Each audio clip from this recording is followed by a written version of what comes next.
From the land down under, with the rock at its centre, comes the little Aussie watchman. On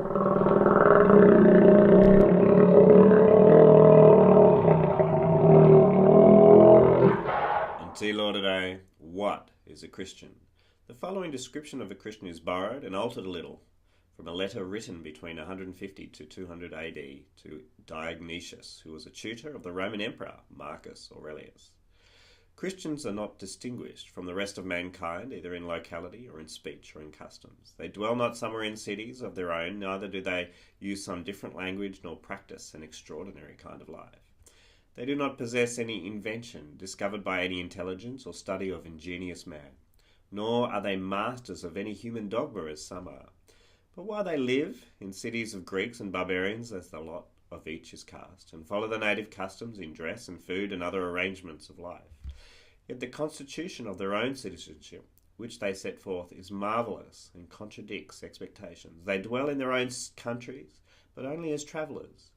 They bear their share in all things as citizens, and they endure all hardships as strangers. Every foreign country is a fatherland to them, and every fatherland is foreign. They marry like all other men, and they have children, but they do not cast away their children. They have their meals in common, but not their wives. They find themselves in the flesh, and yet they live not after the flesh. Their existence is on earth, but their citizenship is in heaven. They obey the established laws, and they surpass the laws in their own lives. They love all men, but they are persecuted by all. They are ignored, and yet they are condemned. They are put to death, and yet they are filled with life. They are poor, and yet they make many rich. They are in want of all things, and yet they abound in all things. They are dishonoured, and yet they are glorified in their dishonour. They are spoken evil of, and yet they are vindicated. They are reviled, and they bless. They are insulted, and they respect. Doing good, they are punished as evildoers. Being punished, they rejoice, as if they were given life. War is waged against them as foreigners, and persecution is carried on against them by those who profess to be wise. Yet those who hate them cannot tell the reason for their hostility. In a word, what the soul is in a body, this the Christians are in the world. The soul is spread through all the members of the body, and Christians through the diverse cities of the world. The soul has its abode in the body, and yet it is not of the body. So Christians have their abode in the world, and yet they are not of the world. The soul which is invisible is guarded in the body which is visible. So Christians are recognized as being in the world, yet their religion remains invisible. The flesh hates the soul and wages war with it, though it did no wrong, because it pricks its conscience. So the world hates Christians, though it receives no wrong from them, because they point to an absolute God, and therefore remind them of sin. The soul loves the flesh, which hates it, and the members. So Christians love those that hate them. The soul is enclosed in the body, and yet itself holds the body together. So Christians are kept in the world as in a prison, and yet they themselves hold the world together.